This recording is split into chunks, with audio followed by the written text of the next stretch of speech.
너희에게는 한 푼도 없을 줄 알거라. 내가 너희들을 한참 잘못 키운 것 같구나. 자식들이 놀란 듯 서로를 쳐다봤어요. 제가 이렇게 화를 내는 건 처음 보는 거겠죠. 민수야, 임원이 됐다고 연락도 끊더니 이제 와서 무슨 대단한 효자 난 것처럼 행동하니? 내가 아파서 전화했을 때는 병원비 아깝다며 참고 살라 했지. 어머니, 그때는 제가 말씀드렸잖아요. 쪼잔하게 그러지 마세요. 둘째야, 너는 돈 빌려달라고 할 때는 언제고? 이제 와서 갑자기 부동산 전문가가 됐다고? 그동안 빌린 돈은 언제 갚을 거야? 엄마 무슨 말을 그렇게 하세요? 막내, 넌 또 어떻고? 요양원 보내놓고 한다는 소리가 재산관리? 내가 너희를 이렇게 키웠니? 방안이 쥐 죽은 듯 조용해졌어요. 내가 왜 요양원에 왔는지 알아? 너희가 서로 책임 떠넘기고 나를 짐짝 취급해 자식들 손에 요양원 들어올 바에는 내 스스로 여기 오는 게 나을 것 같더라. 근데 이제 와서 땅 얘기 나오니까 이렇게 달라지니? 내가 너희들을 너무 오냐오냐 키웠구나. 자식들이 고개를 푹 숙였어요. 엄마, 저희가 잘못했습니다. 이제부터는 안녕하세요. 저는 서울 외곽 낡은 단독주택에서 혼자 살고 있는 72의 평범한 할머니입니다. 텔레비전에선 평소처럼 무슨 드라마가 나오고 있지만 전 그저 멍하니 앉아 있네요. 10년도 전에 남편과 사별하고 나서 이렇게 혼자 지내는 게 일상이 됐어요. 자식들은 셋을 뒀어요. 큰아들은 대기업 임원이고 작은아들은 자영업을 하고 있죠. 막내딸은 프리랜서 작가예요. 다들 바쁘다고 하네요. 너무 바빠서 엄마 생각할 시간도 없나 봐요. 지난달부터 허리가 너무 아팠어요. 병원에 한번 가봐야 할 것 같아서 큰아들에게 전화를 걸었죠. 어머니, 무슨 일이세요? 아들아, 허리가 너무 아파서 그러는데 병원에 한 번만 데려다 주면 안 될까? 어머니, 지금 중요한 프로젝트 진행 중이라. 다음 주에는 어떠세요? 그래, 다음 주에 그렇게 하자. 일주일 뒤 다시 전화를 걸었어요.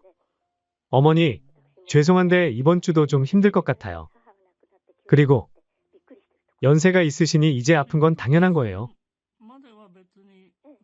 대수롭지 않게 생각하세요. 그래도 많이 아파서 일어나질 못하겠어. 어머니, 늙어서 몸 성한 사람이 한 사람이라도 있나요? 다 그런 거죠 뭐. 또 병원 가면 돈만 많이 나오고. 자식들 생각해서라도 조금만 참으세요. 가슴이 찢어지는 것 같았어요.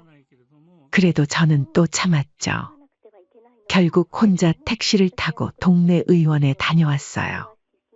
의사 선생님이 큰 병원 가보라고 했지만 자식들 생각에 그러지도 못했네요. 작은 아들은 더 심했어요. 설날에도 얼굴 보기가 힘들었죠. 어머니, 죄송해요.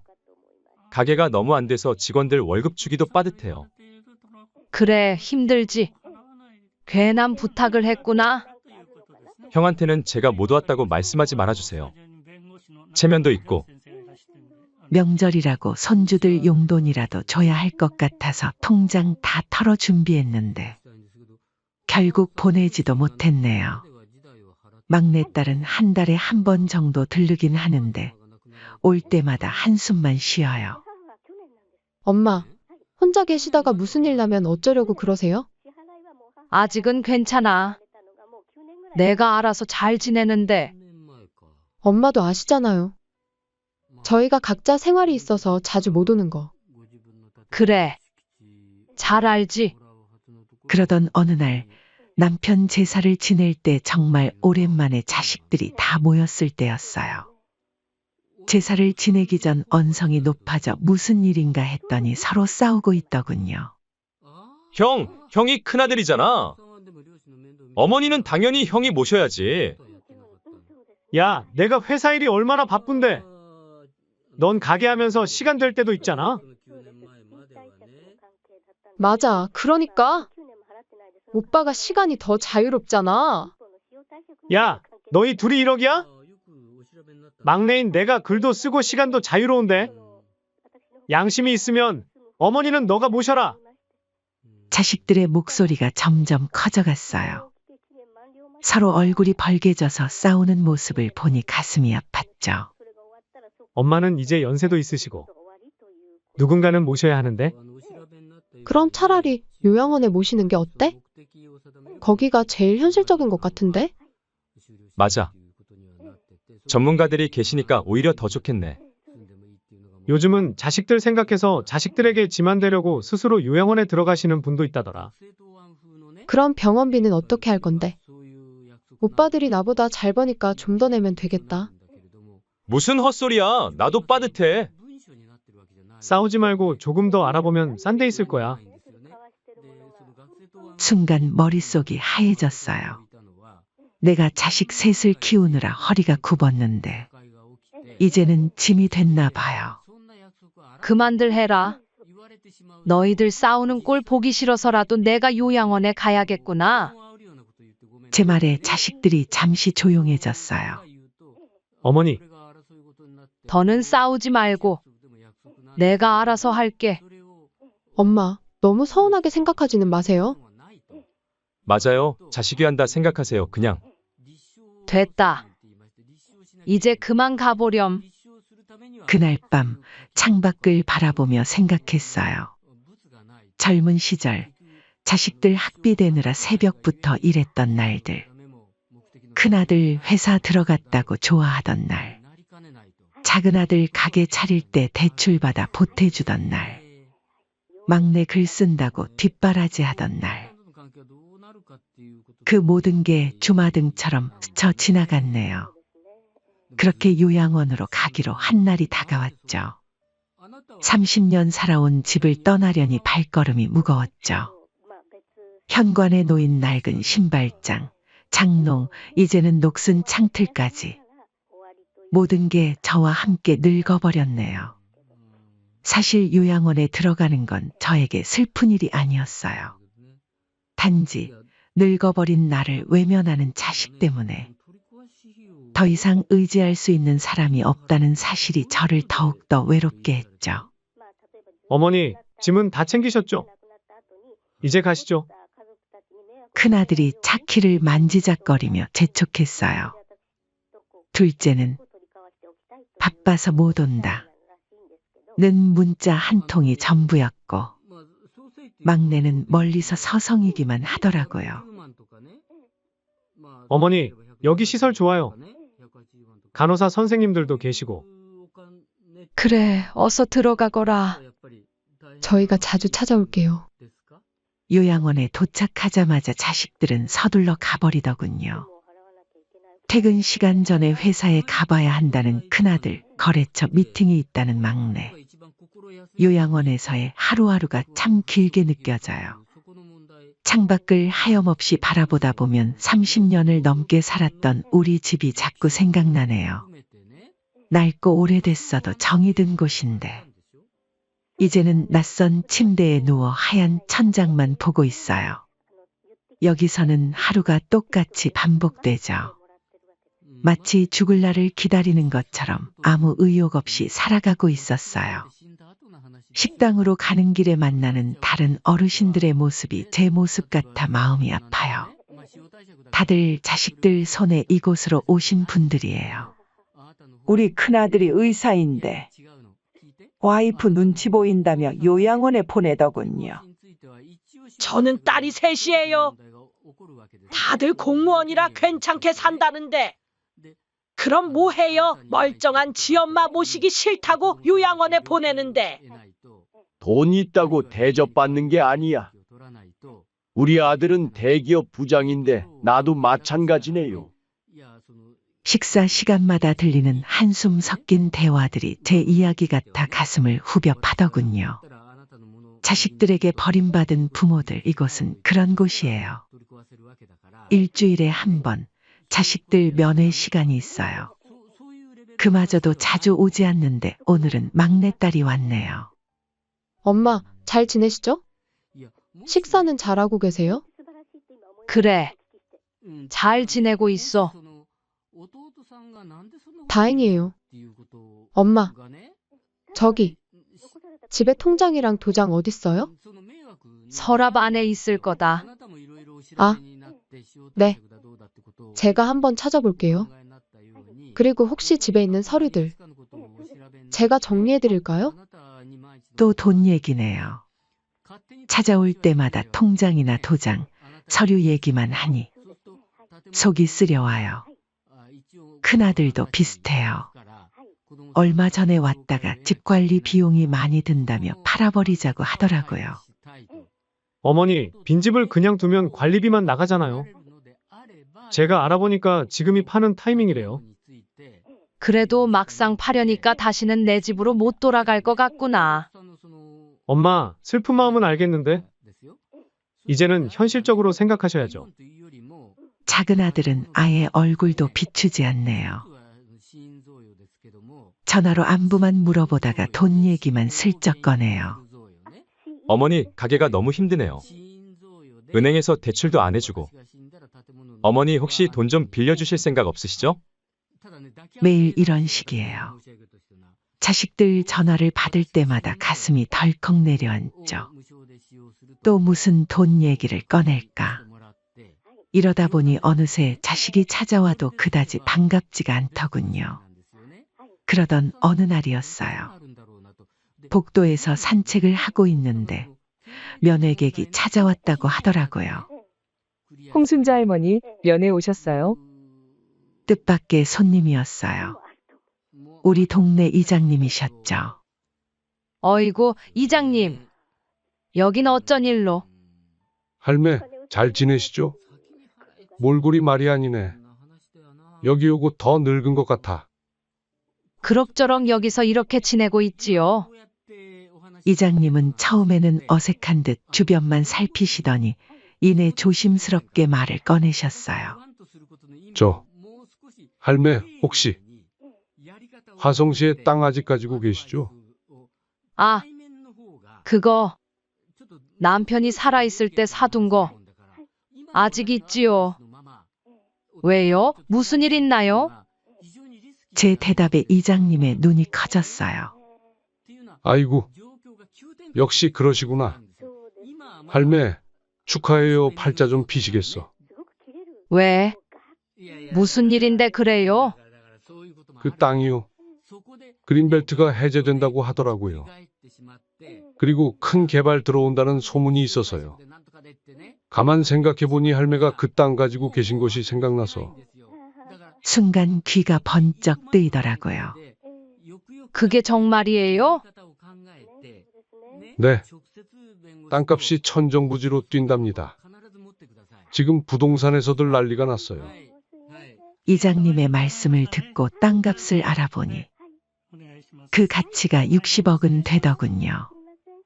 평생 벌어도 못 만질 돈, 그렇게 저에게 묘한 생각이 들었어요. 이 얘기를 자식들에게 하면 어떤 반응일까? 그동안 자식들이 얼마나 냉정했는지. 그날 밤 잠을 이루지 못했어요. 머릿속이 복잡했죠. 저는 마지막으로 자식들을 믿어보고자 하는 마음에 서로 재산을 맡아달라고 말을 한 뒤 반응을 살펴보려 했어요. 자식들이 싸우지 않는다면 재산을 물려주기로 생각했죠. 며칠 뒤 큰아들이 찾아왔어요. 일부러 한숨을 크게 쉬면서 말을 꺼냈죠. 아들아, 네, 어머니. 무슨 일 있으세요? 사실은 말이다. 그때 사놓은 땅값이 좀 오르는 것 같더라. 네? 땅값이요? 그래. 얼마 전에 부동산에서 몇 군데 연락이 왔었어. 아들의 눈빛이 달라지는 게 보였어요. 갑자기 적극적으로 제 걱정을 해주더라고요. 어머니, 제가 한번 알아볼게요. 요즘은 사기도 많으니까 조심해야 해요. 그래. 내가 알아서 해주면 좋지. 그리고 앞으로는 자주 찾아뵐게요. 작은 아들은 제가 전화 한 통 없었는데도 먼저 연락이 왔어요. 어머니, 혹시 그때 산 땅 개발된다는 소문 들으셨어요? 아, 그래? 나야 여기 있어서 잘 모르지. 형은 알아요? 응, 내가 얼마 전에 말했지. 엄마, 그 중요한 걸 왜 큰형한테만 말해요? 막내한테도 얘기했어요. 막내야, 너는 글도 잘 쓰고 똑똑하잖니? 네, 엄마. 갑자기 왜 그러세요? 사실은 내가 산 땅이 크게 개발될 것 같아. 땅값이 많이 오를 거래. 정말요? 어머님, 그럼 우리 집 땅도. 그래. 내가 한번 알아봐주면 좋겠다. 한 달 새 자식들의 태도가 완전히 달라졌어요. 얼굴도 비추지 않던 사람들이 이제는 하루가 멀다 하고 찾아오네요. 엄마, 몸은 좀 어떠세요? 제가 영양제 좋은 걸로 사왔어요. 엄마, 여기 음식이 입에 맞으세요? 제가 반찬 해다 드릴게요. 어머님, 이제 자주 찾아뵐게요. 제가 효도하겠습니다. 요양원에서의 시간이 흘러갈수록 자식들의 행동이 이상해지기 시작했어요. 처음에는 한 달에 한 번 오기도 힘들어하던 애들이 이제는 주말마다 찾아오죠. 심지어 평일에도 갑자기 들이닥치는 일이 잦아졌어요. 큰아들이 제일 먼저 적극적으로 나섰어요. 예전에는 바쁘다며 전화도 잘 안 받던 사람이 이제는 하루에도 몇 번씩 전화를 해요. 어머니, 좋은 소식이 있습니다.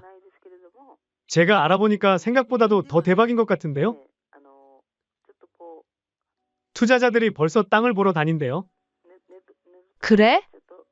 어머니, 이런 중요한 일은 제가 장남으로서 책임지고 처리해야죠. 동생들은 이런 거 잘 몰라서. 갑자기 그렇게 걱정해주니 고마운데 어색하구나. 제 말에 큰아들은 얼굴이 살짝 붉어지더니 곧 아무렇지 않은 듯 말을 이어갔어요. 아니, 그게 제가 이제라도 효도하려고요. 이제 저한테 땅 맡기시는 게 좋을 거예요. 매일같이 전화하고 주말이면 어김없이 찾아왔어요. 투자 전문가라는 사람들을 데리고 와서 상담도 하고 개발 계획이라면서 도면도 보여주고 심지어 자기 회사 중역들까지 데려와서 제게 인사를 시키더라고요. 엄마, 여기 보세요. 이쪽으로 대형마트가 들어오고 아파트 단지도 생긴대요. 땅값이 최소 10배는 뛸 거래요. 그래, 내가 좀 더 생각해 보겠다. 어머니, 이런 일은 전문가랑 상의해야 해요. 서류는 제가 다 준비할 테니까 도장만 찍어주시면 돼요. 제가 알아서 다 해드릴게요. 큰아들의 눈빛이 이상했어요. 제가 평생 본 적 없는 욕심에 찬 눈빛. 그동안 저를 외면하던 모습은 온데간데 없이 사라지고 갑자기 효자가 된 것처럼 굴더라고요. 작은 아들도 더했어요. 형보다 더 노골적으로 나섰죠. 어느 날은 새벽에 갑자기 찾아와서는 어머니, 큰형이 또 왔다 갔어요. 내 형이 가끔 들르긴 하더라. 어머니, 형 말씀 절대 믿으시면 안 돼요. 형은 부동산 하나도 모르면서 제가 요즘 부동산 공부도 하고 있거든요. 그래? 가게는 어떻게 됐니? 아, 그건 지금은 땅 개발이 더 중요하니까요. 어머니 땅이 완전 대박이래요. 근데 이거 빨리 처리해야 해요. 제가 다 알아봤어요. 그러더니 갑자기 서류 가방을 여러 종이 뭉치를 꺼내더라고요. 여기 보세요. 제가 벌써 매매 계약서도 준비해왔어요. 엄마는 그냥 여기 서명만 해주시면. 잠깐. 그게 무슨 소리니 이렇게 갑자기? 나는 아직 준비 안 됐다. 어머니, 절 믿으세요. 제가 다 알아서 해드릴게요. 형보다 제가 훨씬 잘할 수 있어요. 급기야 작은 아들은 요양원에서 저를 강제로 모시고 나가려고까지 했어요. 어머니, 더 이상 이런 시설 안 좋은 요양원에 있지 마시고 이제 우리 집으로 가시죠. 짐 다 쌌어요. 요양원 가라 할 때는 언제고 갑자기 왜 이러니? 형이 먼저 어머니 모시기 전에 제가 모셔야죠. 어머니가 저희 집에 계셔야 재산 관리하기도 편하고.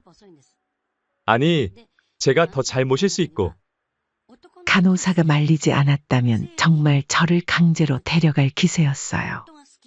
그동안 연락도 뜸하더니 이제는 이렇게 달라지다니. 막내딸은 또 다른 방식으로 접근했어요.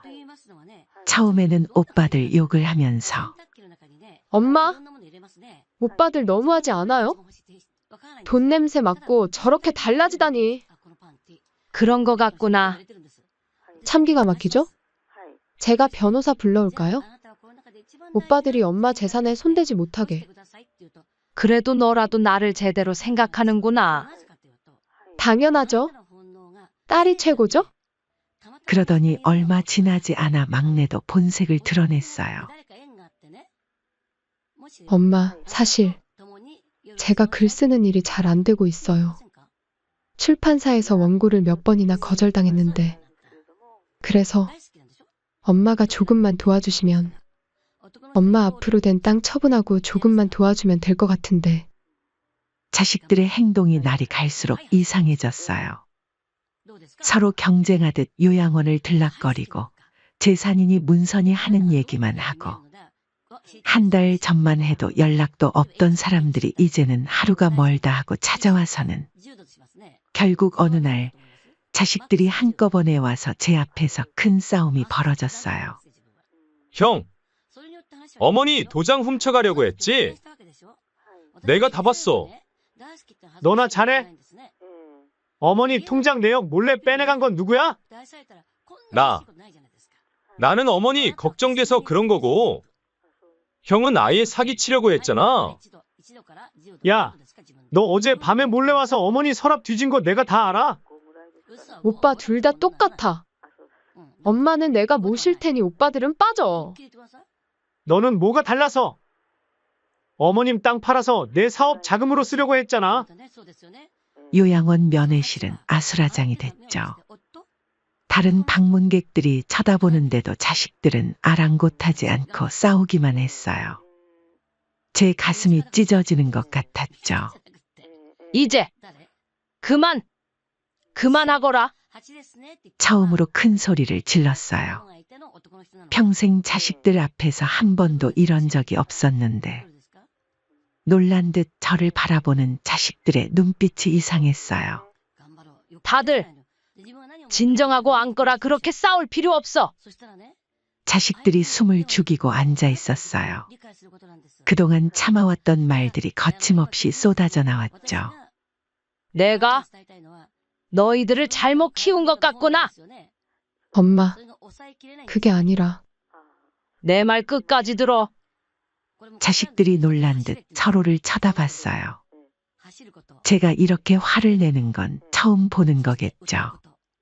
민수야, 내가 임원이 됐다고 연락도 끊더니 이제 와서 무슨 대단한 효자 난 것처럼 행동하니? 내가 아파서 전화했을 때는 어디 있었어? 어머니, 그때는 제가 말씀드렸잖아요. 바빠서 못 갔다고? 둘째야, 너는 돈 빌려달라고 할 때는 언제고? 이제 와서 갑자기 부동산 전문가가 됐다고? 그동안 빌린 돈은 언제 갚을 거야? 엄마 무슨 말을 그렇게 하세요? 막내, 넌 또 어떻고? 요양원 보내놓고 한다는 소리가 재산관리? 내가 너희를 이렇게 키웠나? 방 안이 쥐 죽은 듯 조용해졌어요. 내가 왜 요양원에 왔는지 알아? 너희가 서로 책임 떠넘기고 나를 짐짝 취급해 자식들 손에 요양원 들어올 바에는 내 스스로 여기 오는 게 나을 것 같더라. 눈물이 날 것 같았지만 꾹 참았어요. 근데 이제 와서 땅 얘기 나오니까 이렇게 달라지니? 내가 너희들을 너무 오냐오냐 키웠구나. 자식들이 고개를 푹 숙였어요. 엄마, 저희가 잘못했습니다. 이제부터는 이제부터? 이제 와서 그런 말 하지도 마라. 땅 얘기 없었을 때는 전화도 안 받고 찾아오지도 않더니. 큰아들이 변명하려 했지만 제가 손을 들어 제지했어요. 알아. 다 알아. 너희가 얼마나 바쁜지, 얼마나 힘든지 다 알아. 근데 말이야. 잠시 숨을 고르고 말을 이었어요. 나는 오늘 중요한 결정을 했어. 내일 법무사 사무실에 가기로 결정했다. 자식들의 눈이 커졌어요. 모든 재산을 독거노인을 돕는 복지재단에 기부하기로 했다. 순간 방안이 얼어붙었어요. 네. 엄마, 그게 무슨... 말도 안 돼요. 자식들이 발칵 뒤집혔어요. 왜? 못할 것 같니? 하지만 엄마, 저희에게도 기회를 주셔야죠. 뭐? 기회? 이제 와서 효도한다고. 이제 와서? 너희에게 땅 얘기를 하면서 시험을 해봤다. 만약 너희들이 서로 잘 챙겨주고 예전처럼 화목하게 돌아간다면 전부 물려주려 했어? 하지만 이제는 너희 진짜 모습을 본 것 같구나. 눈물을 참으며 말을 이었어요. 여기 요양원에 오니 나 같은 부모가 많더구나. 주변을 둘러봐라. 너희 같은 자식 때문에 고통받는 부모들이야. 나는 그 사람들한테라도 도움이 되고 싶어. 자식들이 당황한 듯 서로를 쳐다봤어요. 어머니, 저희가 정말 잘못했습니다. 이제부터 매일 찾아뵙고. 됐어. 이제 와서 그런 거짓말은 집어치워. 너희가 진심으로 반성했다면 재산 얘기 나오기 전에 그랬어야지. 방안이 조용해졌어요. 자식들의 얼굴이 하나둘 붉어지기 시작했죠. 이제 돌아거라. 내 얘기는 다 했다. 다시는 재산 얘기로 찾아오지 말고. 나는 결정했다. 엄마, 제발. 자식들이 고개를 푹 숙이고 일어섰어요. 문 앞에서 마지막으로 돌아보는 그들의 모습이 처연해 보였지만 이제는 돌이킬 수 없어요. 다음 날 아침 일찍 일어나 단정하게 옷을 차려입었어요. 오늘은 제 인생에서 가장 중요한 선택을 실행하는 날이니까요. 법무사 사무실에서 모든 절차를 마치고 나오는 길이었어요. 발걸음이 그렇게 가벼울 수가 없었죠. 요양원으로 돌아와 퇴원 절차를 밟았죠. 할머니, 어디 가시나요? 이제 제 집을 구하려고요.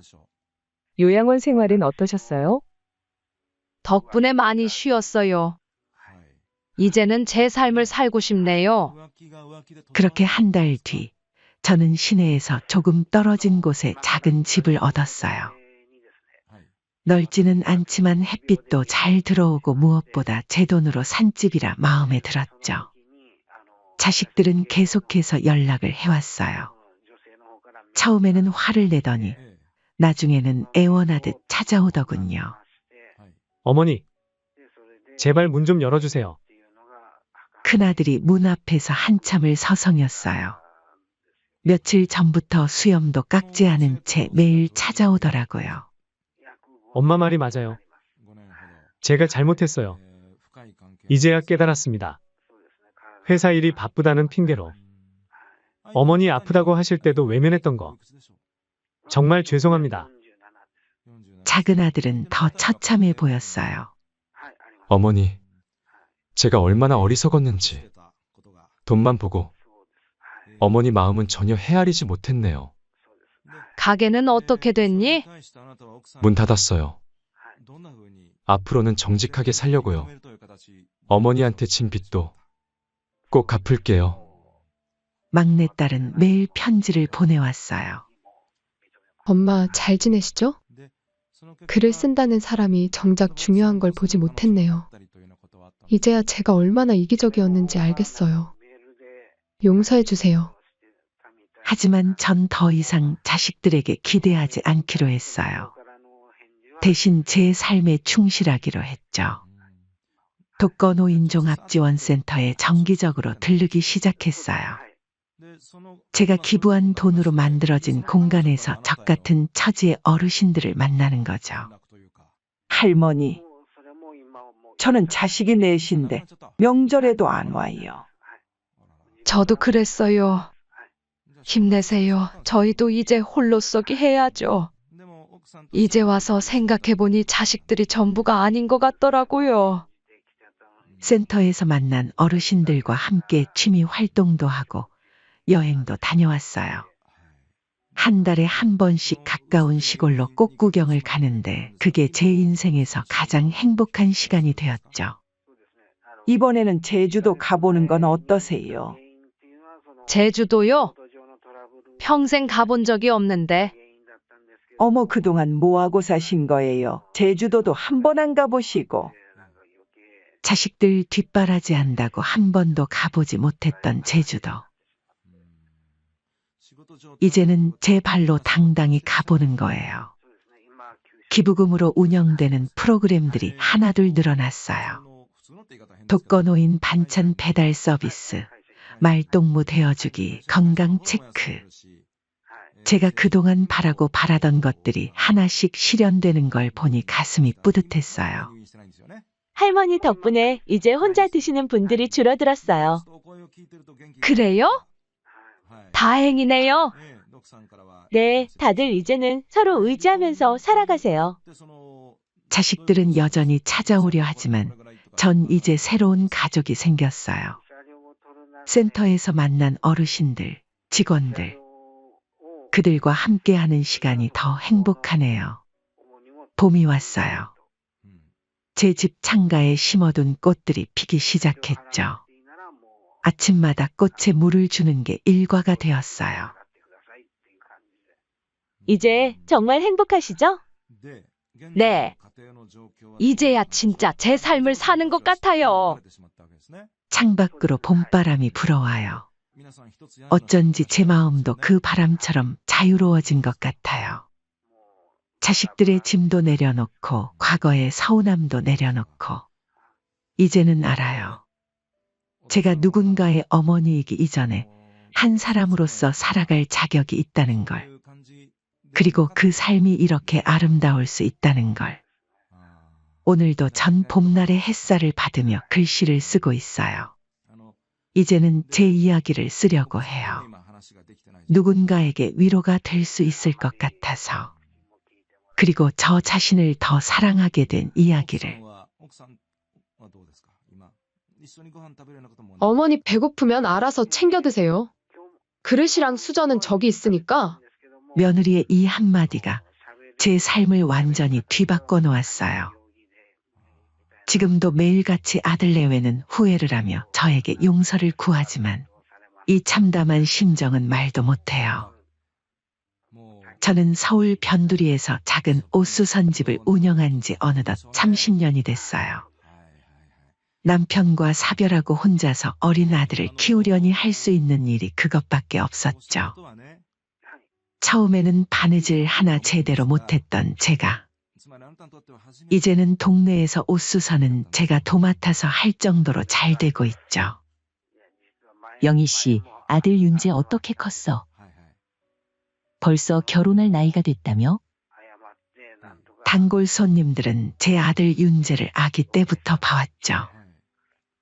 그래서인지 윤재가 은정이를 처음 데려왔을 때 동네 분들 모두 자기 일처럼 기뻐해 주셨어요. 이렇게 예쁜 며느리를 얻으셔서 복 받으셨네요. 정말 그랬어요. 은정이는 첫 인사부터 달달한 목소리로 어머님 잘 부탁드려요. 하며 쏙 마음에 들었죠. 아들이 결혼하고 첫 인연은 정말 꿈 같았어요. 남들이 자식 결혼하면 남이다 라는 말이 이해가 안 될 정도로 행복했어요. 이뿐만이게요. 정말 이쁜 손주까지 낳아 그동안 제가 고생한 게 보상받는 느낌이 들었어요. 어머님, 강의 좀 봐주실 수 있으세요? 제가 이번 주에 야근이 많을 것 같아서요. 그럼 우리 강의 내가 봐줄게. 그렇게 조금씩 며느리 은정이의 요구가 늘어나기 시작했어요. 어머님, 요즘 월세뿐만 아니고 생활비가 너무 빠듯한 것 같아요. 이러다가 강의 대학은 어떻게 보내나 조금만 도와주세요, 네? 며느리의 한숨 소리에 제 마음도 무거워졌어요. 윤재도 야근이 많은 회사에서 고생하는데 물가는 오르고 앞날이 걱정됐죠. 은정아, 내가 하나 물어볼게. 네, 어머님 말씀하세요. 내가 모아둔 돈으로 아파트를 하나 샀는데 너희 이름으로 해줄까 해서. 어머님, 저희가 뭘 그런 걸. 은정이의 눈가가 촉촉해졌어요. 그때는 그게 감동의 눈물인 줄 알았는데 지금 생각하면 그저 계산된 연기였나 봐요. 그렇게 법무사 사무실에서 아파트 증여 계약서에 도장을 찍던 날이었어요. 어머님, 이렇게 큰 선물을 주시다니. 저희가 평생 갚아도 다 못 갚을 것 같아요. 은정이는 제 손을 꼭 잡으며 울먹였죠. 윤재도 엄마, 정말 감사합니다. 하며 고개를 숙였고요. 하지만 도장 자국이 마르기도 전에 은정이의 태도는 눈에 띄게 달라졌어요. 그전에는 일주일에 한 번씩 볼 수 있었던 아들 내외는 이제는 한 달이 지나도 연락 한 통 없어졌죠. 제가 전화를 해도 지금 좀 바빠요? 라는 대답뿐. 손주 얼굴 보는 것도 점점 힘들어졌습니다. 그러던 어느 날이었어요. 손주가 너무 보고 싶어서 퇴근 시간에 맞춰 찾아갔어요. 어머님, 미리 연락도 안 하시고. 현관문을 열자마자 던지는 은정이의 말투가 차가웠어요. 거실에는 식사 준비가 한창이었어요. 안사돈이 오셨더라고요. 어머, 어머님도 오셨네요. 저에게는 바쁘다며 모소개했었는데 안사돈이 있어 꽤나 당황했어요. 어머니, 그럼 손주나 좀 봐주세요. 알았다, 내가 봐줄게. 그날 저녁, 저는 거실 한켠에 손주를 보고 있었죠. 식사 시간이 되자 안사돈과 며느리 그리고 아들 윤재는 식탁에 둘러앉아 웃고 떠들며 저녁 먹을 준비를 하고 있었죠. 왜 거기 계세요? 여기 앉으세요. 안사돈이 자리를 권했어요. 어머님은 원래 이 시간에 안 드시잖아요. 저희 먹는 동안 손주 좀 봐주세요. 순간 식탁의 공기가 차가워졌어요. 은정이 친정어머니의 눈이 커졌고 윤재는 고개를 푹 숙인 채 밥만 먹고 있었죠. 은정아, 그래도 시어머님인데. 친정어머니의 말에 은정이가 작게 한숨을 쉬었어요. 어머, 엄마도 참. 어머님이 편하다고 하시잖아요. 그리고 갑자기 찾아오신 거라 식사 준비도 못했어요. 그 순간 너무나도 달라진 며느리의 모습에 당황하여 어떻게 행동을 해야 될지 모르겠더라고요.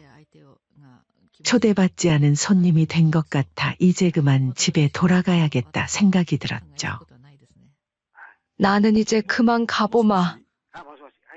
현관문을 열기 직전 며느리가 쫓아나왔어요.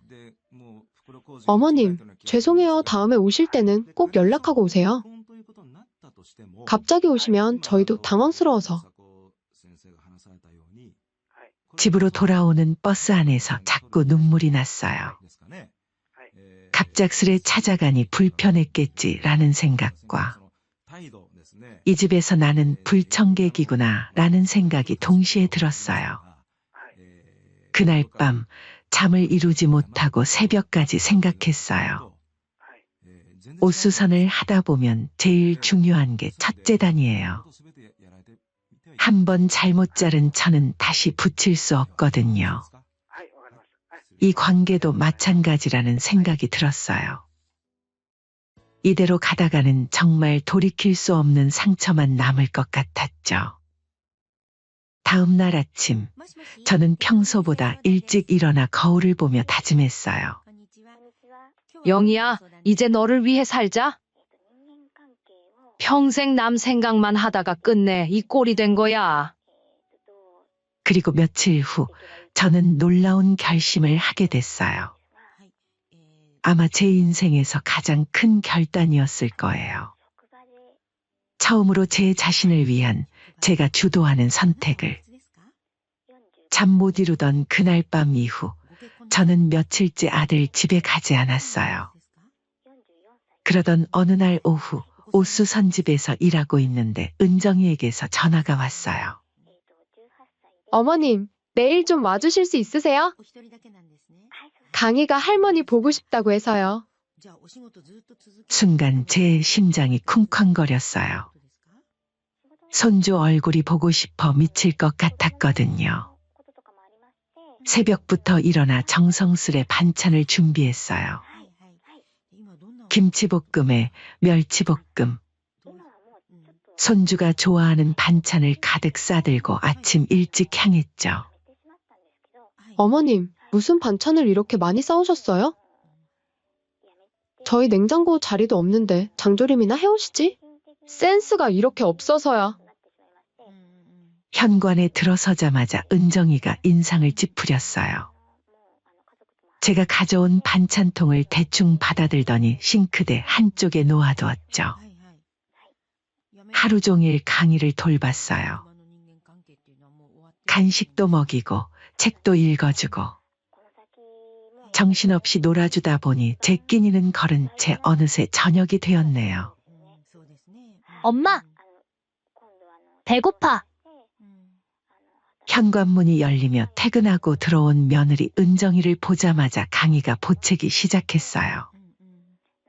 우리 강희 배고팠어? 엄마가 맛있는 거 해줄게. 은정이는 강희를 안아주며 부엌으로 향했어요. 나도 아침부터 손주 보느라 아무것도 못 먹어서 배가 고프네.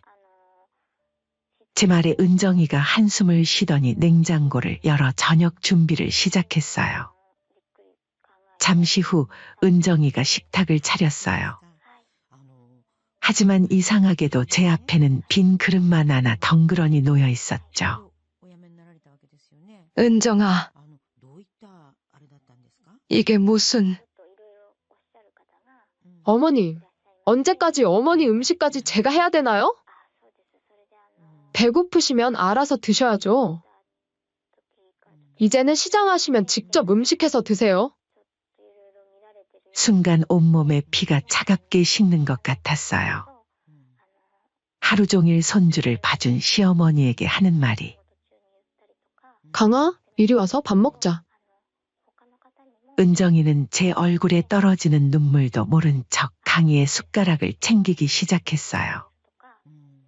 그때 며느리에게 윤재한테서 전화가 왔어요. 여보, 나 오늘 야근이야. 먼저 먹고 있어. 식탁 위에 놓인 빈 그릇을 바라보며 생각했어요.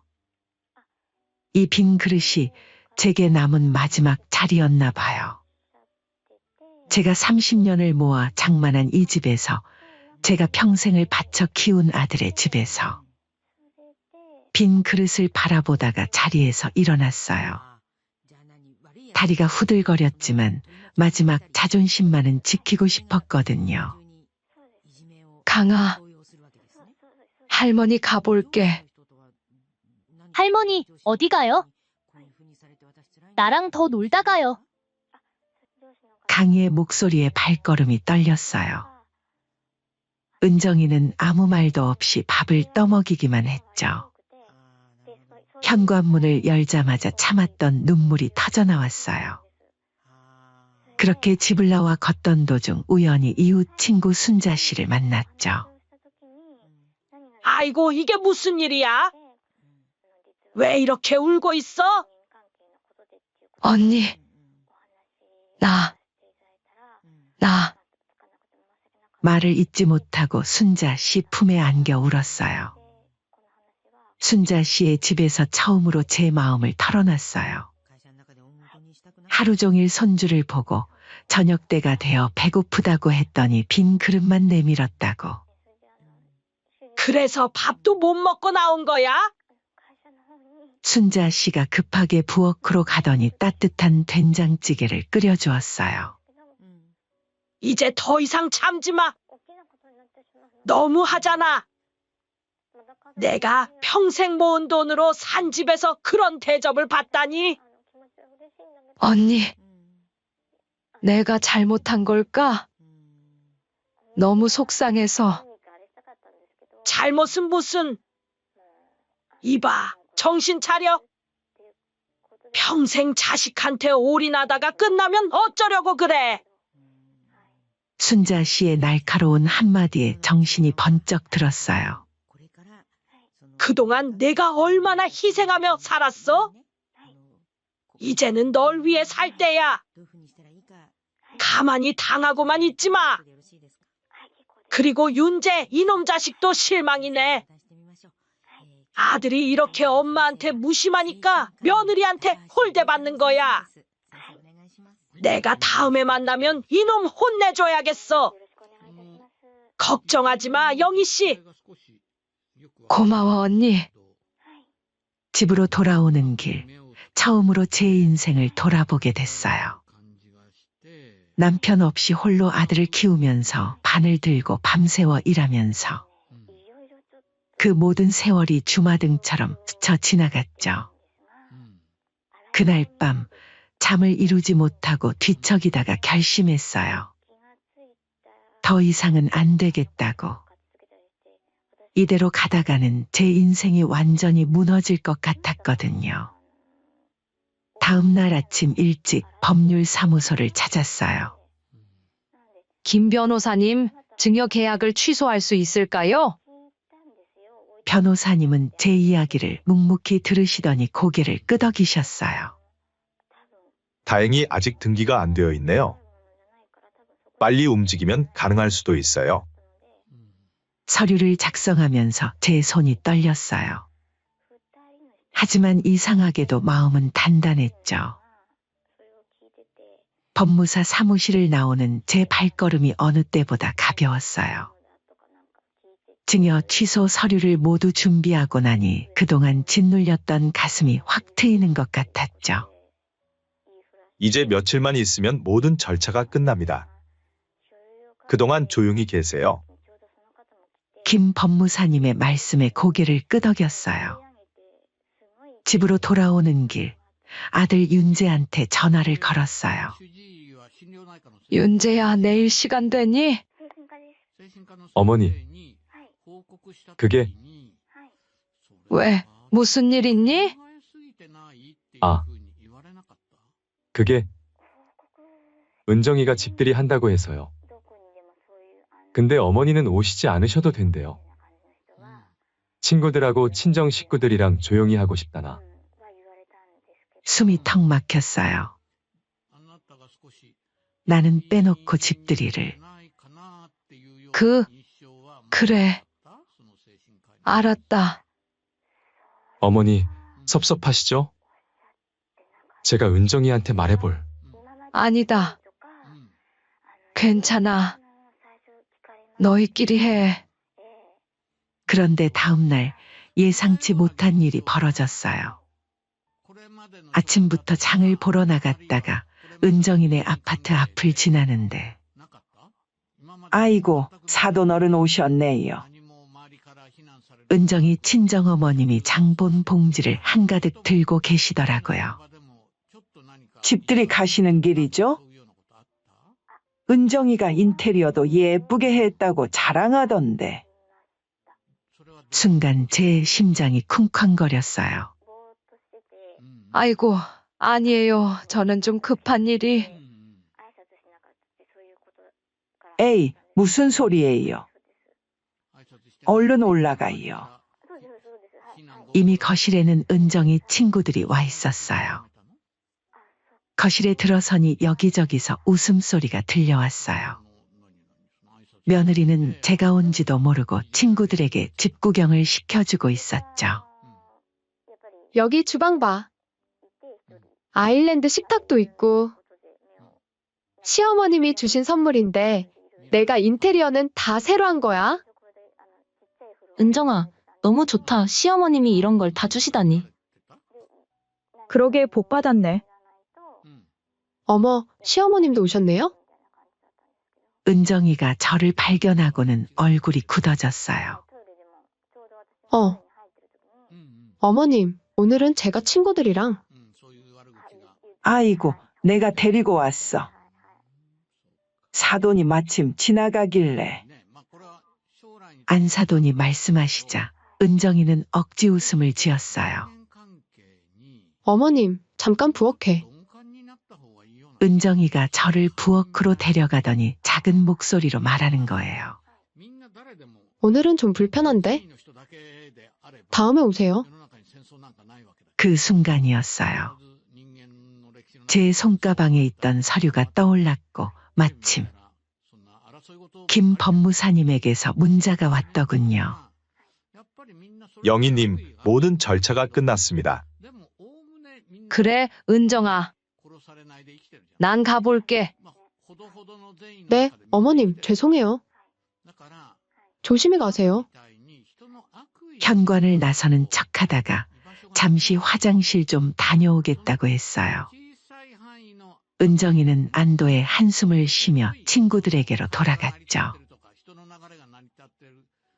화장실에서 나와 보니 거실의 분위기는 더욱 무르익어 있었어요. 은정아, 진짜 부럽다. 요즘 같은 세상에 이런 집을. 그러게 시어머님이 얼마나 좋으시길래 이런 걸 다 주셨어. 은정이가 웃으며 대답했어요. 그냥 주신 거야. 이제 이 집은 완전히 내 거니까 내 마음대로 할 수 있어. 너무 좋지 않니? 근데 시어머님은 어디 사셔? 아, 옛날 살던 그 옷 쓰던 집 근처. 이제 여기 오실 일은 없을 것 같아. 다들 알지? 시어머님들 오면 얼마나 불편한지. 친구들이 깔깔 웃는 소리가 제 귀에 날카롭게 꽂혔어요. 그래도 은정아, 시어머님이 이런 큰 선물을 주셨는데. 친정어머님이 걱정스러운 듯 말씀하시자 은정이가 코웃음을 쳤어요. 어머, 엄마도 참. 어차피 저희 줄 거 좀 일찍 받은 거죠. 그때 현관문이 열리며 윤재가 들어왔어요. 어머, 자기야? 어떻게 이렇게 일찍 왔어? 회사 일이 일찍 끝나서. 어머니? 윤재가 놀란 듯 저를 쳐다보더니 은정이를 힐끔거렸어요. 여보, 어머니한테 오시지 말라고 하지 않았어? 그 말이 방아쇠가 됐나 봐요. 그래, 윤재야. 너희가 오지 말라고 해서 안 올 생각이었는데. 친구들의 웃음소리가 뚝 멎었어요. 모두의 시선이 저를 향했죠. 마침 잘 됐다. 은정아, 내가 선물 하나 더 줄게. 네? 어머님, 무슨... 서류를 은정이 앞에 내밀었어요. 너, 아까 이 집이 법적으로 내 거라고 했지. 은정이가 얼굴이 하얗게 변했어요. 순간 주변이 쥐죽은 듯 조용해졌죠.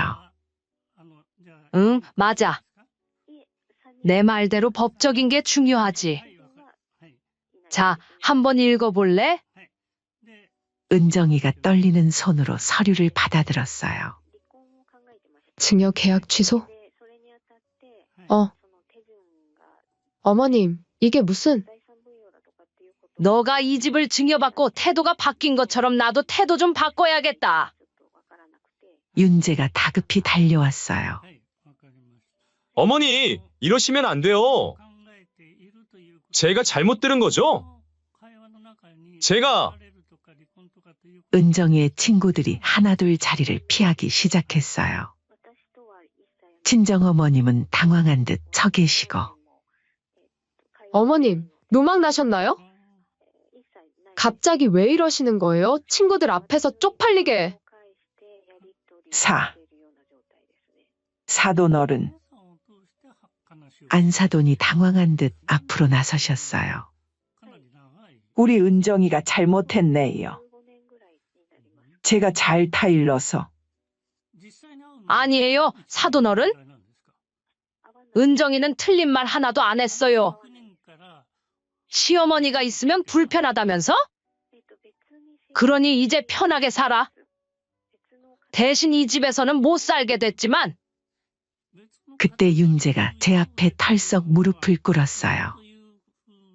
어머니, 제가 잘못했습니다. 저희 좀 봐주세요. 저희가 일어나라, 윤재야.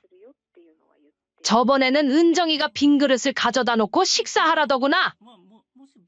이런 수모를 겪고도 내가 여지껏 너 하나만 보고 참아왔어?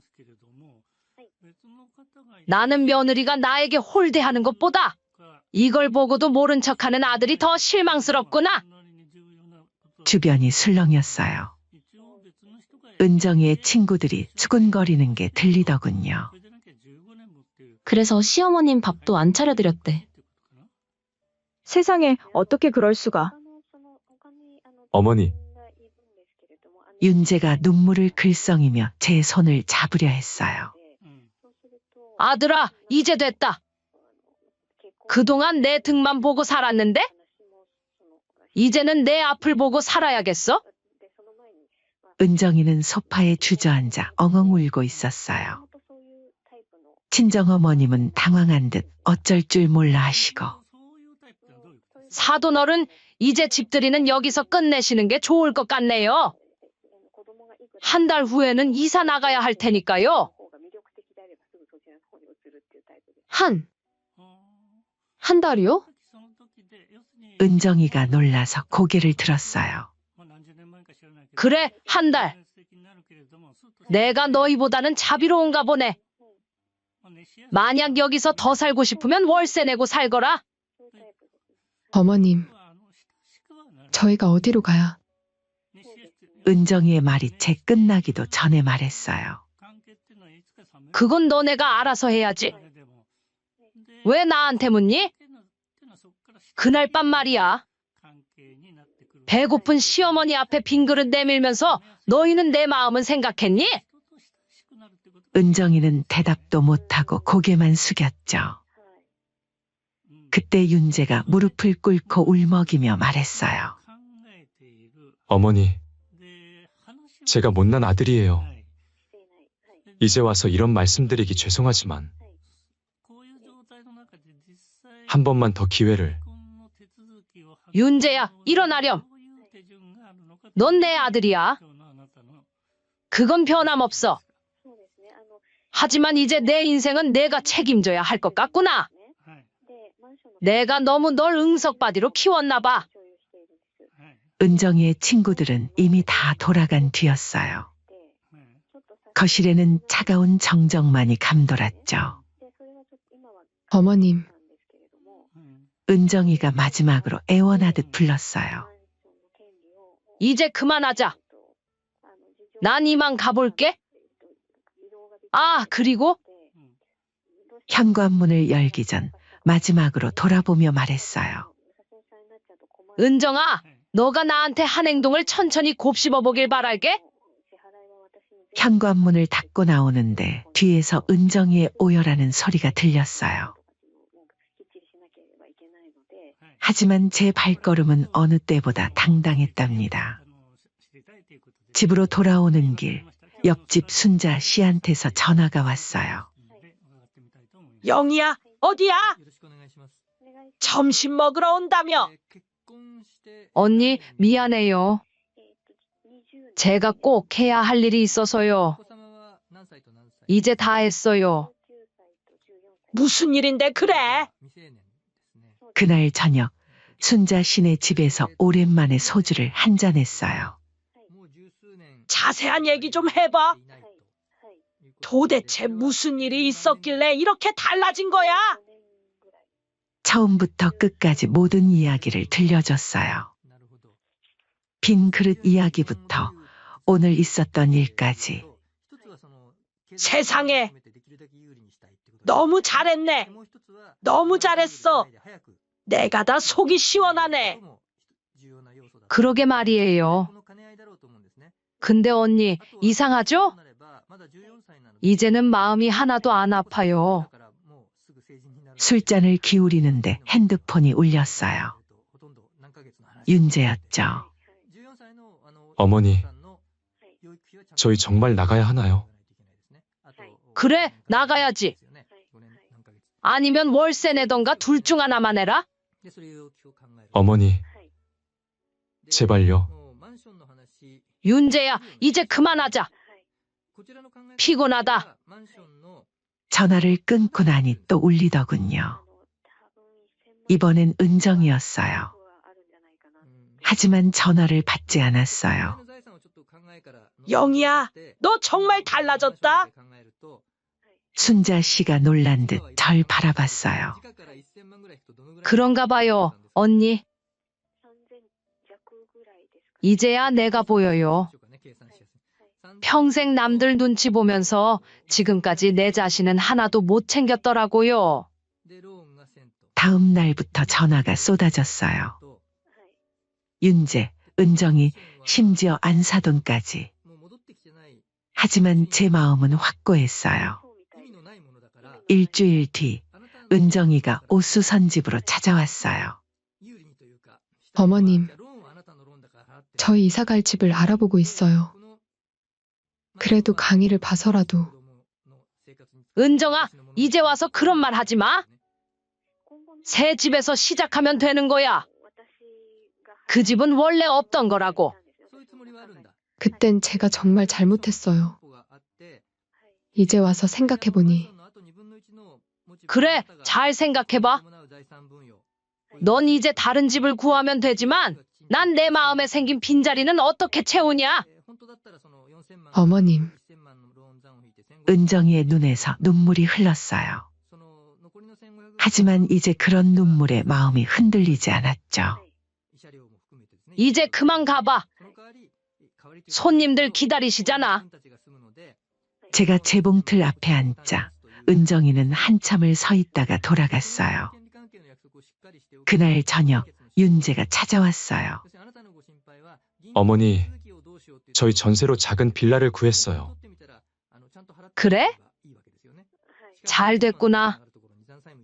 근데 어머니, 정말 이대로. 윤재야. 처음으로 아들 앞에서 단호한 목소리를 냈어요. 내가 기억하니? 내가 어릴 때 몸이 아파서 끙끙 앓던 날, 난 옷수선을 하다가도 새벽에 약을 사러 뛰어갔었어. 그땐 정말 내 새끼 아프단 소리에 가슴이 찢어지는 것 같았거든. 윤재의 눈에서 눈물이 흘렀어요. 근데 이번엔 달랐어. 내 아내가 나한테 구박하고 모질게 대할 때, 넌 그저 옆에서 묵묵히 있었지. 내 가슴이 찢어지는 소리 듣지 못했나 보구나. 어머니, 죄송해요. 이제 와서 미안하다고 해도 자식한테 홀대받는 그 고통은 돌이킬 수 없어. 윤재가 흐느끼며 제 앞에 무릎을 꿇었어요. 어머니, 저는 어떻게 해야? 그냥 살아라. 내 아내랑 내 새끼랑 잘 살아. 다만 이제는 내 그늘에서 벗어나서 이제는 내 인생의 주인으로 살고 싶구나. 너희한테 휘둘리지 않고 남의 눈치 보지 않고. 자리에서 일어나 윤재의 어깨를 잡았어요. 일어나렴. 이제 그만 가봐. 그때 며느리도 헐레벌떡 뒤늦게 찾아왔어요. 어머님, 강희도 자꾸 할머니 보고 싶다고 해서요. 그래? 강의 보고 싶다고? 너희 때문이 아니고. 아니에요. 정말 강희가. 은정아, 이제 와서 그러지 마. 너희가 날 얼마나 서럽게 했는지 알아? 내 피부치, 내 손주 앞에서까지 그렇게 무시당하고. 그 기억은 평생 가슴에 멍으로 남을 거야. 어머님. 그때는 제가 정신이 나갔었나 봐요. 욕심에 눈이 멀어서. 맞아. 내 욕심이 너무 컸던 거지? 내 아들도 내 집도 다 내 거로 만들고 싶었던 거잖아. 근데 은정아, 세상에 공짜는 없어. 이제 그 대가를 치르는 거야. 아기를 다 하고 나니 가슴 한켠이 먹먹해지더군요. 그래도 이제는 견딜만 했어요. 그날 저녁 동네 마트에서 장을 보는데 안사돈을 마주쳤어요. 사돈. 친정어머님이 조심스레 다가오시더니 제 손을 잡으셨어요. 우리 은정이가 많이 잘못했어요. 제가 딸 교육을 잘못한 탓이에요. 아니에요. 은정이 잘못만은 아니죠. 제 아들도 저도 다들 잘못이 있었나 봐요. 그래도 혹시 마음을 돌리실 생각은? 이제 그만하세요. 사돈 어른, 저도 이제는 제 삶을 살고 싶어요. 아들 인생에 매달리지 않고 며느리 눈치 보지 않고. 장바구니를 들고 돌아서는데 안사돈 다시 부르셨어요. 우리 강희는 친할머니가 너무 보고 싶대요. 너무 노여워하지 마시고 천천히 생각해 주세요.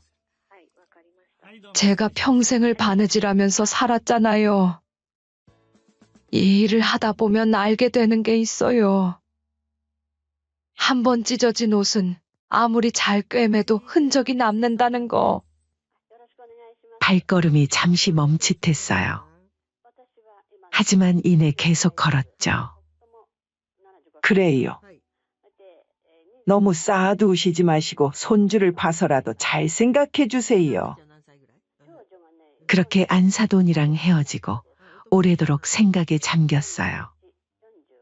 정말 이대로가 좋은 걸까? 아니면 다시 한번 기회를 줘야 할까?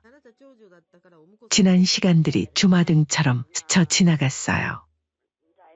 윤재가 첫걸음말을 떼던 날, 은정이를 며느리로 맞이하던 날, 강희가 태어나던 날, 그리고 그 서러웠던 밤.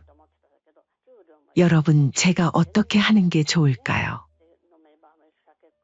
자식이라고, 손주라고 다시 한번 기회를 주는 게 좋을까요? 사람 고쳐 쓰는 거 아니라지만 자식이기에 한 번 더 기회를 주는 게 좋을지 여러분의 현명한 견해를 듣고 싶습니다. 지금까지 제 이야기 들어주셔서 감사드려요. 체면이 뭐가 중요합니까? 우리 어머님은 저를 의사로 만들기 위해 평생을 바치셨어요. 새벽부터 밤까지 청소하시면서 손이 트고 몸이 아파도 절대 쉬지 않으셨어요. 그런 어머님을 당신들은 강서방 진정하게나 우리가 잘못 생각했나 봐. 이제 와서요? 그동안 어머님 얼마나 외롭게 하셨습니까? 제가 여태까지 장모님에게 잘해드린 건 제 엄마도 똑같이 좋은 대우를 받았으면 해서예요. 윤호의 목소리가 떨렸어요. 저는 아침 일찍부터 밤늦게까지 대형 빌딩을 청소하는 일을 하고 있어요. 남들은 보잘것없는 직업이라고 생각할 수 있겠지만 저는 이 일이 부끄럽지 않습니다. 제가 청소하는 이 빌딩에서 수많은 사람들이 오가고 그들의 발자국 하나하나를 깨끗이 닦아내는 것이 저희 일이니까요.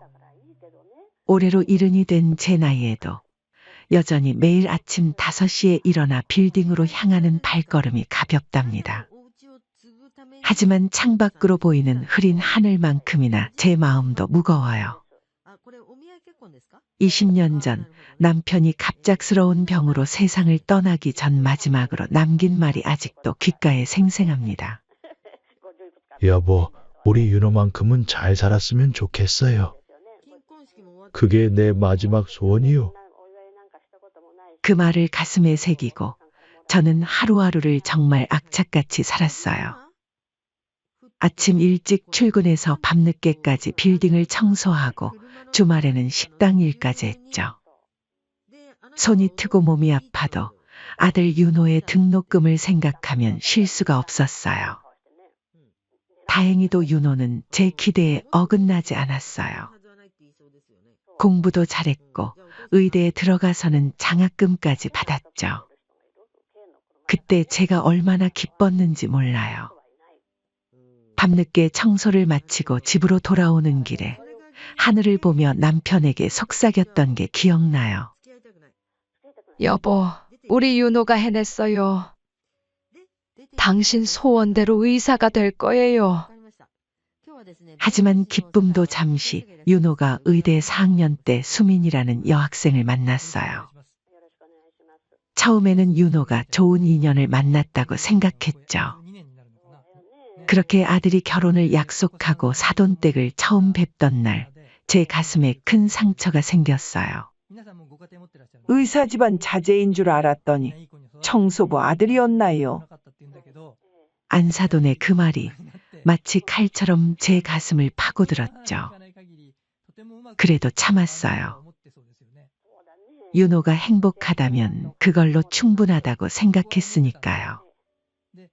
윤호는 의사가 되어 압구정의 피부과를 개원했고 수민이와 결혼도 했어요. 겉으로 보기엔 모든 게 완벽해 보였죠. 하지만 사돈댁의 무시하는 눈빛과 말투는 날이 갈수록 더 심해졌어요. 어머님, 이제 나이도 있으신데 청소 일은 그만하시는 게 어떠세요? 윤호가 창피할 수도 있잖아요. 며느리가 어느 날 불쑥 던진 이 말에 저는 가슴이 철렁 내려앉았어요. 제가 자랑스럽게 해온 일이 남들 눈에게는 부끄러운 일이 될 수 있다는 생각에 밤새 눈물을 흘렸죠. 그래도 저는 계속 일했어요. 아들이 성공했다고 해서 제 일을 그만둘 생각은 없었거든요. 이 일을 그만두면 아들에게 괜히 부담 줄까봐 걱정이 됐었나 봐요. 제가 청소하는 이 빌딩의 유리창에 비친 제 모습을 볼 때마다 윤호를 키워온 지난 날들이 떠올랐어요. 그 시절의 고단함과 자부심이 함께 담겨 있는 일이니까요. 하지만 요즘 들어 아들 윤호가 점점 저와 멀어지는 것 같아요. 전화도 뜸해졌고 만나자는 말도 쉽게 꺼내지 못하게 됐죠. 며느리가 윤호에게 뭐라고 했는지는 모르겠지만 제 아들의 눈빛이 예전 같지 않아요. 마치 저를 부끄러워하는 것 같은 그런 눈빛이 될 때마다 가슴이 찢어질 것 같아요. 어느 날은 특별히 아들을 만나고 싶은 날 이어서 약속을 잡고 기다리고 있었어요.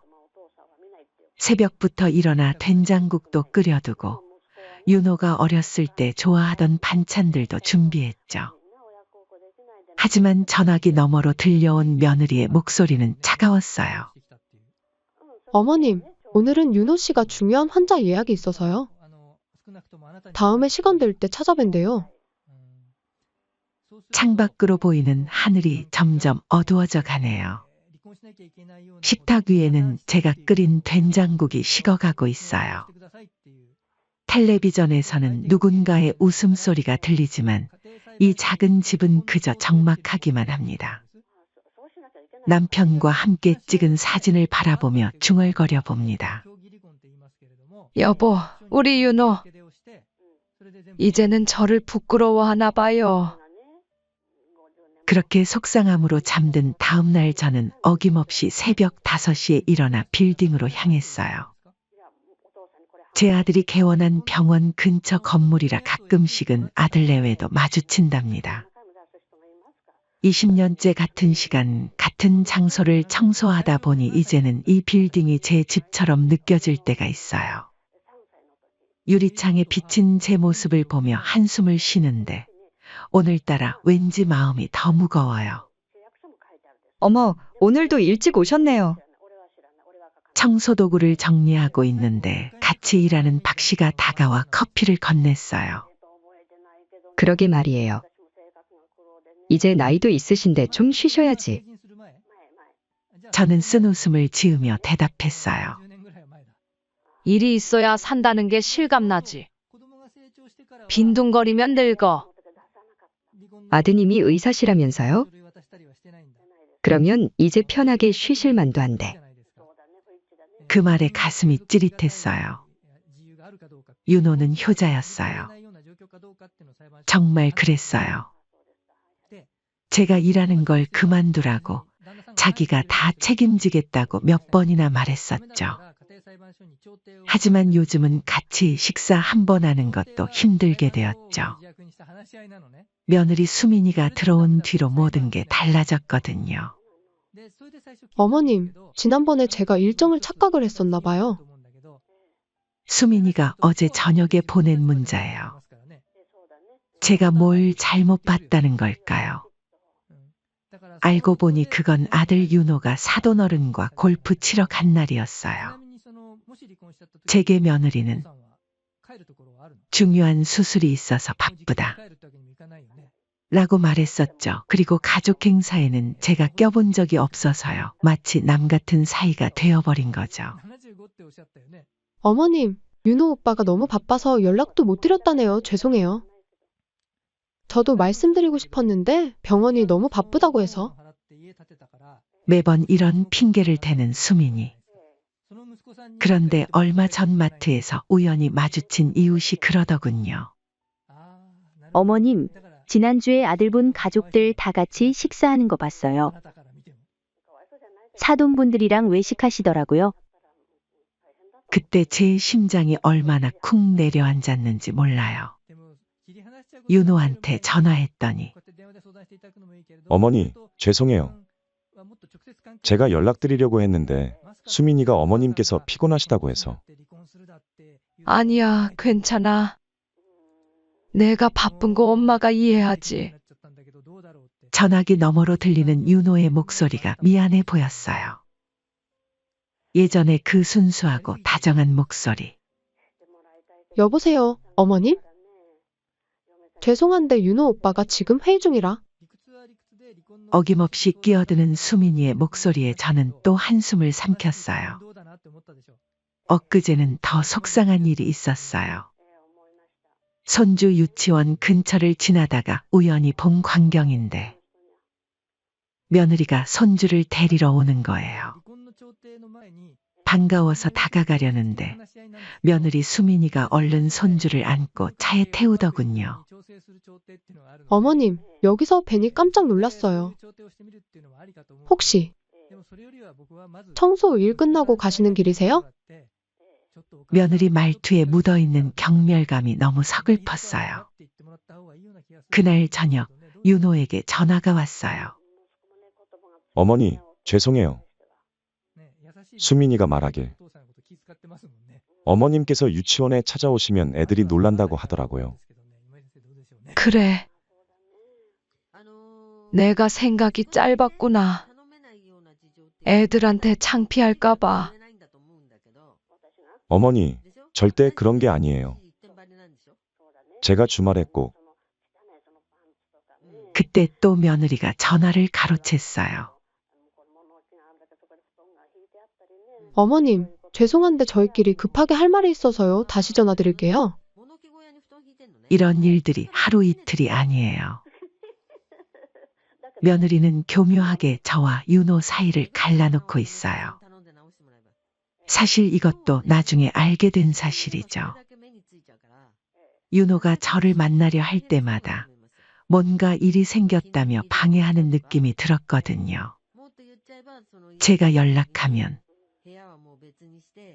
윤호 오빠가 너무 바빠서 라며 먼저 전화를 받고 어제는 빌딩 로비에서 청소하다가 우연히 윤호를 마주쳤어요.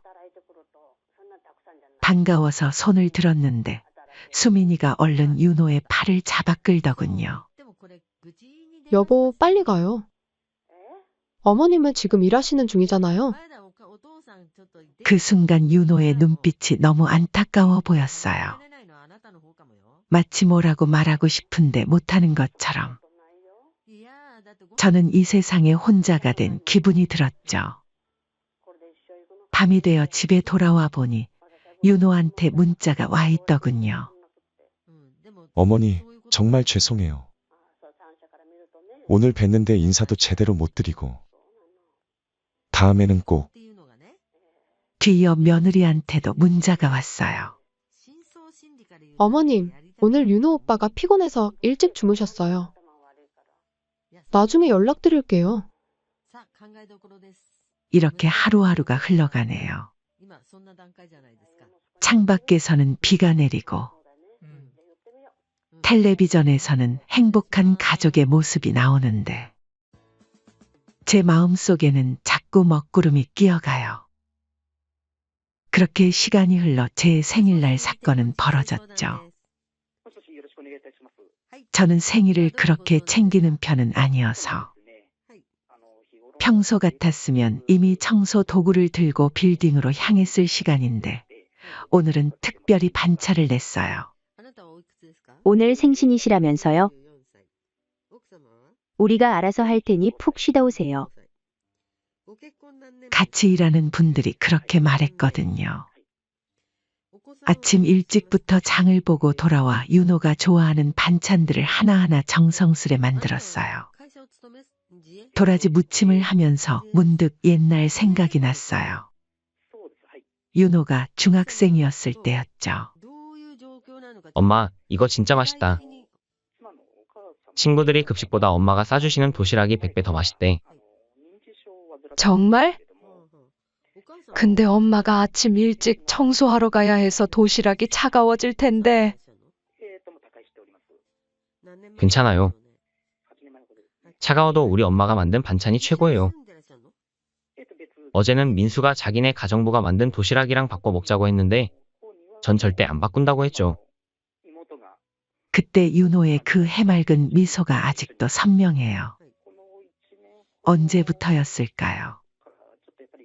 그 순수했던 아들이 이렇게 변해버린 게. 떨리는 마음으로 며느리에게 전화를 걸었어요. 여보세요? 어머님 무슨 일이세요? 윤호랑 오늘 시간 되니? 나 생일인데 같이 식사나 하지 않을래? 내가 미역국도 끓여놓고. 며느리 수민이의 목소리가 어색하게 들렸어요.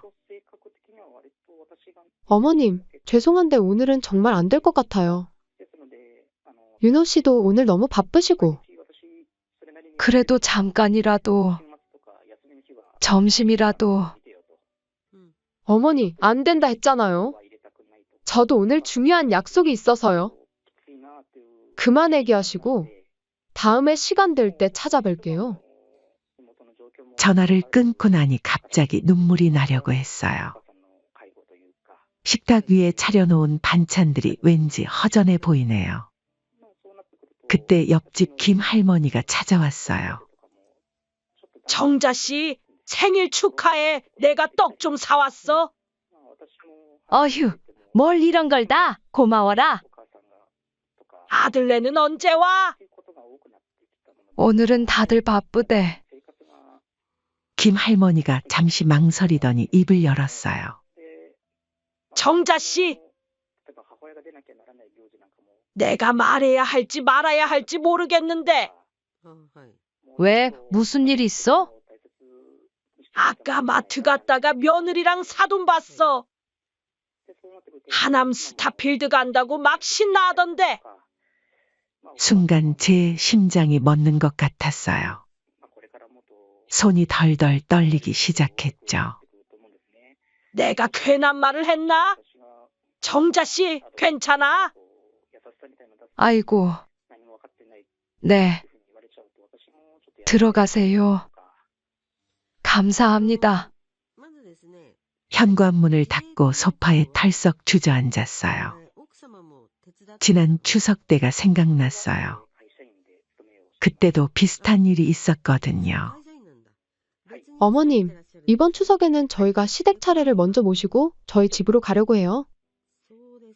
그런데 나중에 알고 보니 사돈댁에서 먼저 차례를 지내고 다 같이 제주도로 여행을 다녀왔더라고요.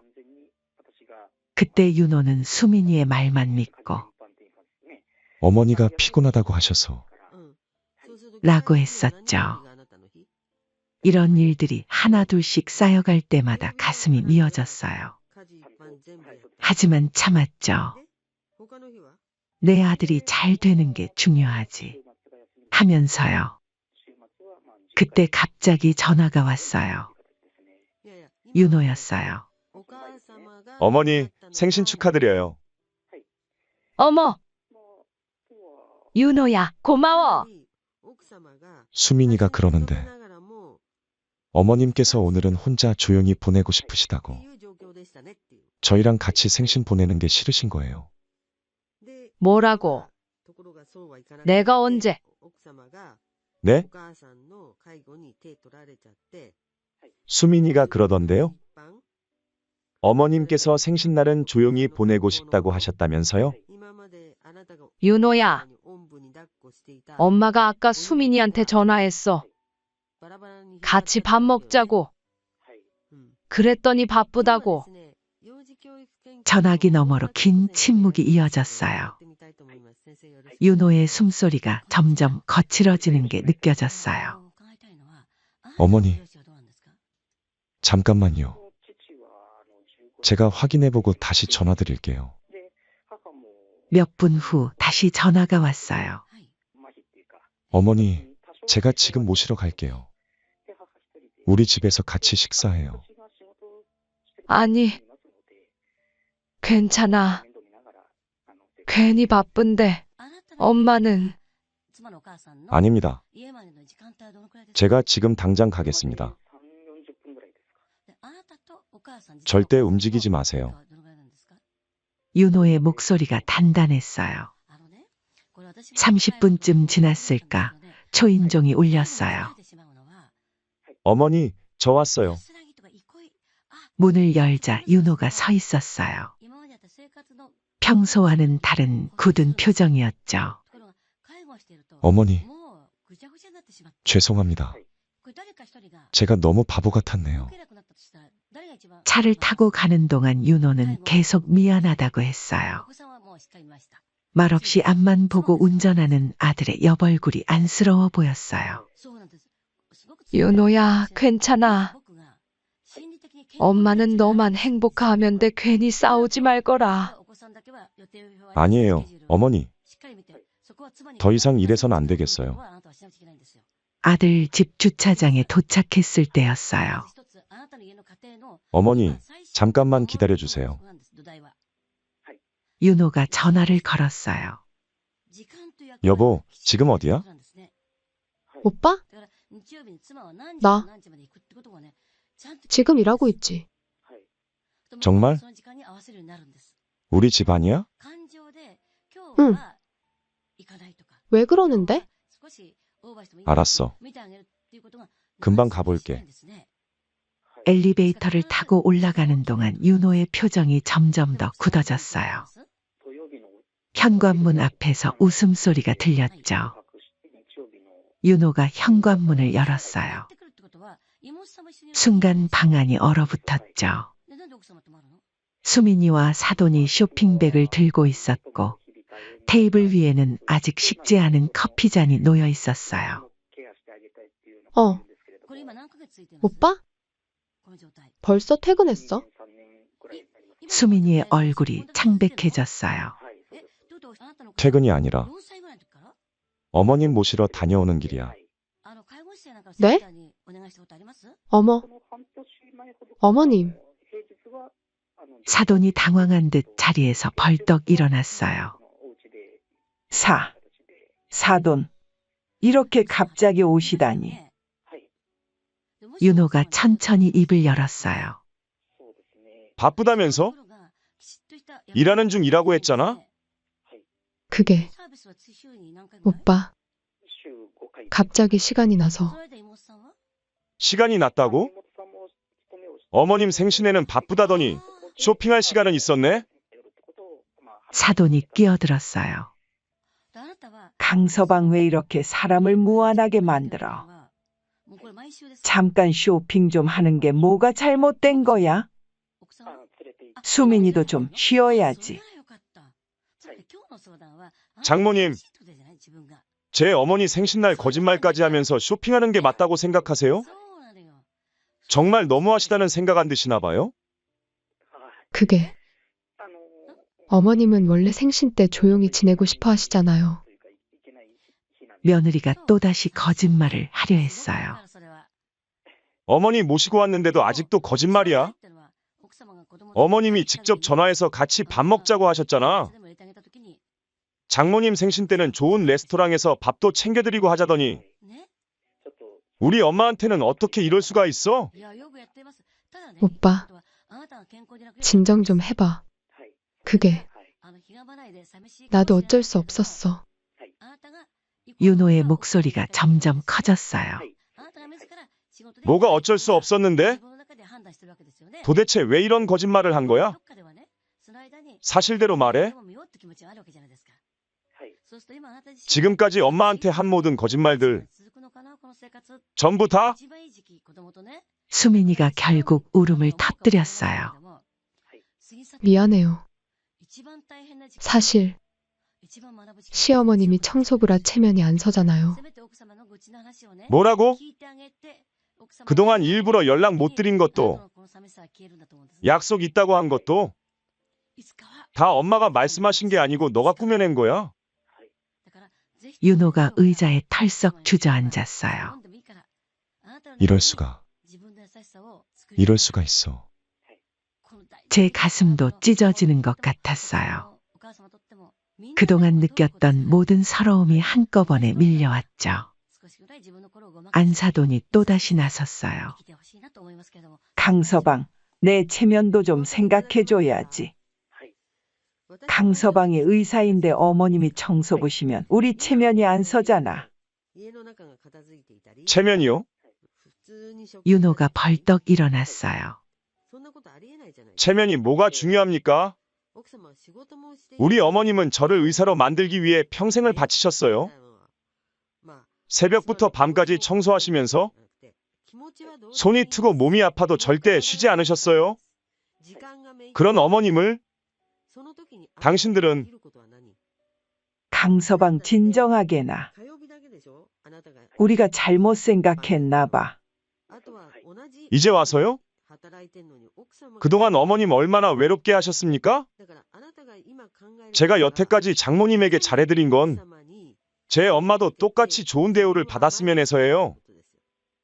윤호의 목소리가 떨렸어요. 엄마가 저한테 전화도 못 하시게 했죠? 찾아오시면 마치 원치 않는 손님처럼 대했죠? 제가 다 봤어요. 우리 엄마 오실 때마다 얼마나 차갑게 대했는지. 이제야 왜 그랬는지 이해가 되네요. 수민이가 무릎을 꿇었어요.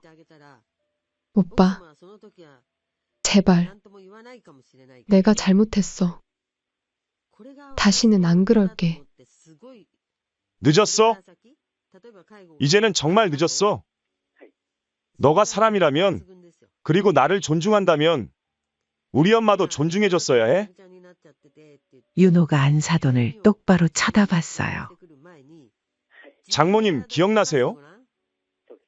제가 어머니 모시고 처음 만났을 때 의사댁 자제인 줄 알았더니 청소부 아들이었나? 그렇게 말씀하셨죠? 사돈의 얼굴이 하얗게 질렸어요. 그때는 제가 참았어요. 제가 잘해드리면 사이가 좋아질 거라 생각했어요. 하지만 이제는 아니에요. 제가 어리석었죠. 더 이상 못 참겠어요. 그만 갈라서죠. 이혼하죠. 뭐라고? 강서방 지금 무슨 말을 한 건지 알고 있나? 사돈이 놀라서 외쳤어요. 제대로 들으셨어요. 이혼이요. 우리 어머님을 이렇게 무시한 사람들과는 더 이상 한 가족으로 살 수 없어요. 안 돼요. 우리 수민이가 장모님, 아시죠? 제가 이제 이 병원에서 가장 실력 있는 의사라는 거. 연예인들도 줄 서서 기다리는 의사라는 거. 사돈의 얼굴이 더욱 굳어졌어요. 그 실력 있는 의사를 만든 게 바로 청소부 어머님이세요? 당신들이 그토록 무시하던 그 청소부가 대한민국에서 제일 잘 나가는 성형외과 의사를 만든 거예요. 여보, 제발. 수민이가 울면서 매달렸지만 윤호는 단호했어요. 당장 짐 싸? 오늘부터 난 이 집에서 나가서 어머니랑 살 거야. 오빠, 왜 이래? 이러지 마. 수민이는 실신 직전이었죠. 이제 와서 그런 말 하지 마.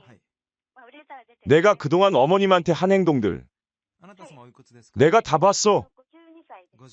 어머님 오실 때마다 바쁘다고 하고 손주들 못 보게 하고 이제 와서 미안하다고 하는 거야? 그러게 평소에 잘했어야지. 어머니, 이제 제가 모시고 살게요. 더 이상 이런 사람들 때문에 상처받지 않으셔도 됩니다. 윤호가 제 손을 꼭 잡았어요. 따스한 온기가 전해져 왔죠. 당신, 아니 강서방, 이럴 수는 없어. 우리 딸이. 사돈이 발버둥 쳤지만 윤호는 이미 결심한 듯했어요. 저 말고 어머니한테 무릎 꿇고 사과하세요. 그동안 어머님께 했던 모든 행동들에 대해. 그날 이후로 모든 것이 달라졌어요. 윤호는 수민이와 별거를 했고 사돈 댁은 더 이상 저희 앞에 얼굴을 들지 못했어요. 사돈의 얼굴이 점점 창백해져 갔어요. 예전에 저를 무시하던 그 도도한 표정은 온데간데 없이 사라졌죠. 그렇게 시간이 흘러 아들이 별거한 지 한 달이 지나 사돈과 며느리 수민이가 다시 아들을 보러 찾아왔죠. 윤호 씨, 우리 다시 한번 생각해보면. 더 이상 생각할 것 없어. 어머님, 우리 가시죠. 그때 수민이가 제 앞에 무릎을 꿇었어요. 어머님, 제발 저 좀 용서해 주세요. 제가 잘못했어요. 다시는. 일어나라. 이제 와서 그런다고 달라질 게 없다. 윤호가 차갑게 말했어요. 당신이 그동안 어머님한테 한 거짓말. 기억나? 지난 명절에 어머님 혼자 두고 제주도 간 거. 손주들 유치원 참관 수업 때 일부러 말도 안 하고 사돈 어머님만 부른 거. 이제 와서 무릎 꿇는다고 해결될 일이 아니야. 윤호는 그 자리에서 바로 휴대폰으로 이혼 전문 변호사에게 전화를 걸었어요. 변호사님, 지금 이혼 서류 준비 부탁드립니다. 네, 이혼이요? 지금 당장 준비해 주세요. 사돈이 당황해서 외쳤어요. 잠깐만. 이러면 안 되지, 강서방. 우리 수민이가 앞으로 어떻게. 걱정 마세요. 위자료는 충분히 드릴 테니까요. 대신 앞으로 어머님 앞에 절대 나타나지 마세요. 윤호의 단호한 목소리에 사돈은 그만 주저앉고 말았어요. 당신들이 그토록 무시하던 청소부의 아들. 이제는 당신들이 감히 건드릴 수 없는 사람이 됐어요. 기억하세요? 내가 이만큼 성공할 수 있었던 건 모두 어머님 덕분이라는 걸. 그날 저녁 윤호는 저를 제 집으로 데려다 주면서 말했어요. 어머님, 이제부터는 제가 매일 찾아뵐게요. 내일은 제가 새 집 구하러 다니려고 해요. 어머님이 좋아하실 만한 아파트로요. 아니야. 윤호야, 그럴 필요 없어. 이제는 제가 효도할 차례예요. 그동안 못 해드린 것들 이제부터 하나하나 다 해드릴 거예요. 다음 날 아침 사돈댁은 급히 병원을 찾아왔지만 이미 보안 요원들이 저지하고 있었죠. 죄송합니다. 원장님 지시로 출입이 제한되었습니다. 내가 여기 원장 장모라고요. 어떻게 이럴 수가? 더 이상 장모님이 아니십니다. 나가주시기 바랍니다. 그렇게 사돈댁의 마지막 자존심마저 무너져 내렸어요.